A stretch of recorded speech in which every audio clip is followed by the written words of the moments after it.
看到这个画面就知影讲是国防的消息。随着国际尖舰海军号公开了后，大家拢对国军的海上的战力有更较悬的期待。所以来中科院会伫6月13、6月14，伫左营军港进行一项海上的测试。是讲经过查证，毋是海军号，那呢就真侪人伫摇，讲敢有可能是飞龙专案、飞龙水下无人的潜水艇。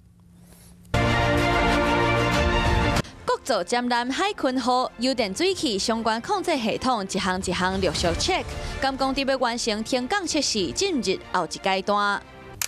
渔业署公布的射击通报显示，中科院确定伫咧海上功能演练，尤其伫咧左营军港外海，阁是一连2天。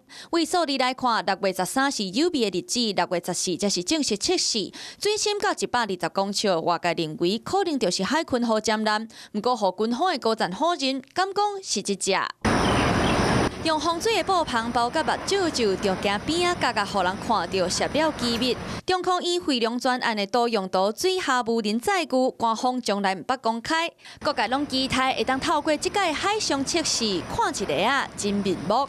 它的位置应该是在苏澳一带，所以也不会到左营。那在排除之后，很可能就是海军的一些战术操演，或者是其他水下载具的一个试验。中科院嘛背回，唔是海军号，嘛唔是飞龙，是另外有科研案伫咧进行。不过讲到这个飞龙，水下无人载具，长30公尺，宽6公尺，有伫要100吨的排水量。粗估外形常像是细只潜艇，装备有类似舰人的庞大，阁有2个鱼雷管。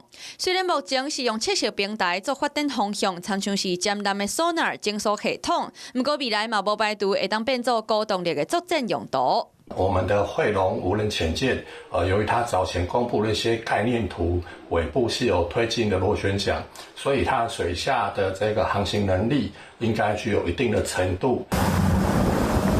参照美方这只水上无人船，就有高航速、精打一体的性能。